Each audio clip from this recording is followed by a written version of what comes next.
Hello everyone, my name is Michael and today I'm going to be covering how much I make and the benefits that I receive working as a programmer slash system administrator in the public sector.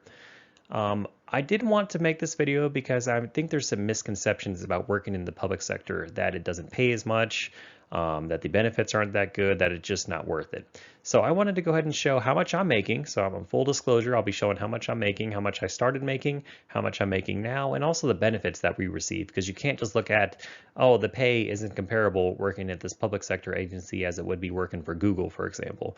So I wanted to go ahead and show some of the positives about working in the public sector, so that way you can make the right decision for you and your family.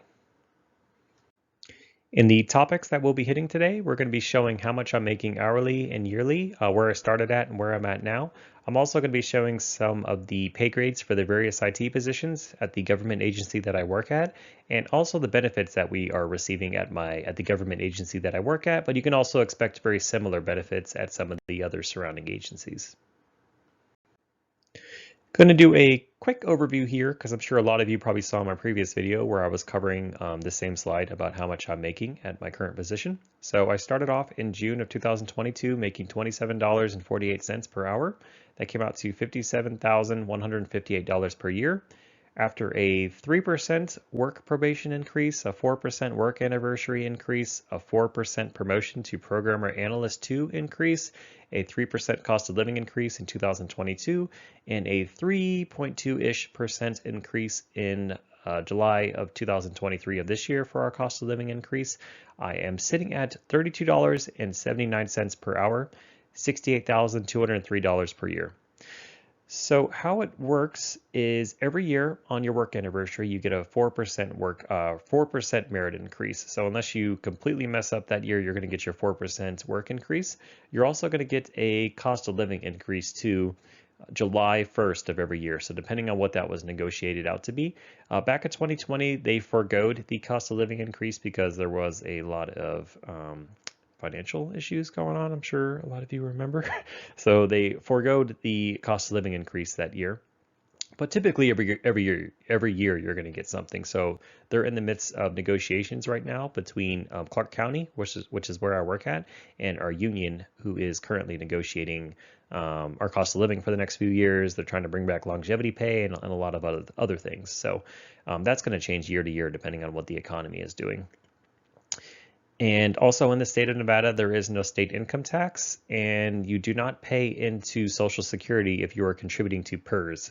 So the only thing that will be coming out of your paycheck is your Medicare and your federal taxes, and then any other optional deductions that you have. Not everybody is going to want to be a programmer, obviously, so I did want to just include some of the other IT positions that we have at Clark County. Let's go and start with Programmer Analyst 1 and 2, which is where I fall under. Starting pay is $61,235.20. Tops out at $102,606.40. Senior Programmer Analyst, which you do not automatically get, you have to apply for, is $71,448. Tops out at $110,822.40. Sys programmers, a little bit different than programmer analysts. They work more so on servers and security. That starting pay is $66,123.20. Tops out at $110,822.40. Senior Sys programmers, $77,209.60 for starting, $119,683.20 for annual. Ops admins, they are the immediate supervisors for programmer analysts and business analysts. And starting pay for that is $77,209.60. Tops out at $119,683.20. IT manager is one step above ops admins, and starting pay for that is $97,198.40. And tops out at $150,696. Now every year, depending on the cost of living increase, the bottom of the salary range and the top of the salary range will go up. So July 1st of 2024, depending on what the cost of living was, that the cost of living increase that was agreed upon, that will be going up by potentially 3%, 4%, 5%. So you'll see the bottom, the top of those ranges go up by that amount. And like I mentioned a few slides ago, you can't just look at the pay when it comes to your workplace. I mean, you have to look at the benefits as well. And the public sector is known for having great benefits, so I wanted to highlight some of those. So starting at the top, flexible schedule, including 410s. So you have the option of either working Monday to Thursday and having off Friday, Saturday, Sunday, or working Tuesday to Friday and having off Saturday, Sunday, Monday. Or if you don't like the 410s, you can still work, a regular 8 to 4:30 schedule 5 days a week. And there is also an option if you want to work from home that you can choose 2 days per week to work from home. So if you're working 4 days a week, then say you want to work from home Monday, Thursday, you have the option of doing that. Then you would only come into the office on Tuesdays and Wednesdays. So those 2 days that you work from home are your choice. Or you can come in every day if you want. We have 100% employer paid defined benefit retirement. So that means that your PERS pension is 100% paid by your employer. None of that comes out of your pay. Or none of that comes out of your paycheck, I'm sorry. You do not contribute to Social Security when you're paying into PERS, so you do not have that come out of your paycheck. Like I mentioned, the only thing coming out is your optional deductions, your Medicare, and your federal taxes. No state income tax in Nevada. You have the option of 2 employer-sponsored health plans. So you have the choice of a PPO or an EPO. An EPO is a hybrid of an HMO, and the employer is going to pay 90% of your premium for you and your dependents. So when I had my my EPO plan, I was only paying like $60-something a month. If it's you and your kid for the EPO plan, I think it was like $110 or $115 a month. And then if you're married and you have kids, for your whole family, I don't remember how many kids are included in that. It's probably 5 or more, I'm not sure, but that comes out to $165 a month, and that'll come out of one of your paychecks, and that's pre-taxed. And then you also have your dental, vision, and prescription, which is all included with that. So that's all under the one premium. And you also get life insurance, which is paid by your employer. So that's also included. And you are also eligible for retiree insurance after 5 years of service. Continuing on with the benefits, at the top, we have the accidental death and dismemberment, which is employer paid. You have your long-term disability, which is employer paid. You have generous leave accruals that include 13 paid holidays, including a floating birthday holiday. How the floating holidays work is, say you have a holiday that falls on your day off, like on a Friday or on a Monday, then you would get a banked holiday. Same thing with your birthday, so you would get 10 hours off, so you could just take off a day whenever you want, or maybe decide that you want to leave early 5 days in a row or something like that. What you do with those hours is your choice. You also have your paid vacation leave, which starts at 8 days off per year and goes up to 16 days off per year.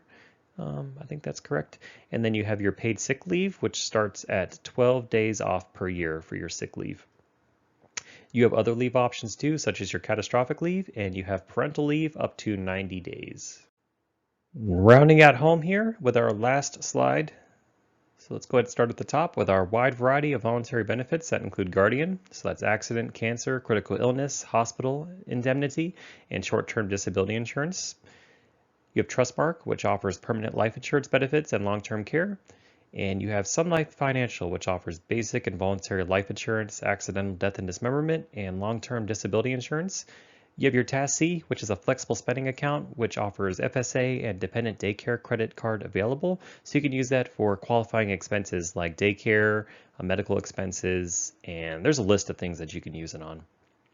And you have Morgan Stanley, which is a deferred compensation plan, which is essentially the public sector's version of a 401k. So you can decide if you want to do a Roth version of that or a traditional. So, either pre-taxed or post-tax. And the county does not contribute to that, obviously, because they're paying your pension. So you can decide if you want to do that, and it's a great supplement to your retirement if you decide that that's something that you want to contribute to. So that pretty much does it, guys, for the pay and the benefits. Again, if you are interested in applying for one of these positions, whether IT or not, at Clark County, which is where I work, but the benefits and the pay are very similar across the public service agencies in Southern Nevada. So you have the Las Vegas Metropolitan Police Department, which you can find by Googling LVMPD jobs on Google, or you can head over to government jobs and just type in Nevada for the location, and you should see positions all the way up in Reno too. So even Washoe County, if you decide you want to live up in Northern Nevada. But for Southern Nevada, you have City of Las Vegas, you have City of North Las Vegas, City of Henderson, you have the RTC, which is the Regional Transportation Commission. You have UMC, which is one of the hospitals here. You have the city, I think I said the city of Las Vegas already. You have Clark County. Yeah, there's a lot. There's a lot of different places. The pay and the benefits are all very similar. So what I covered today is very much applicable for most of the agencies here. And yeah, I hope y'all found this video helpful. If you did, please consider subscribing to the channel, and please also consider liking the video. It helps out a lot. And if you have any questions, please leave a comment down below, and I'd be more than happy to help y'all out. Thank you.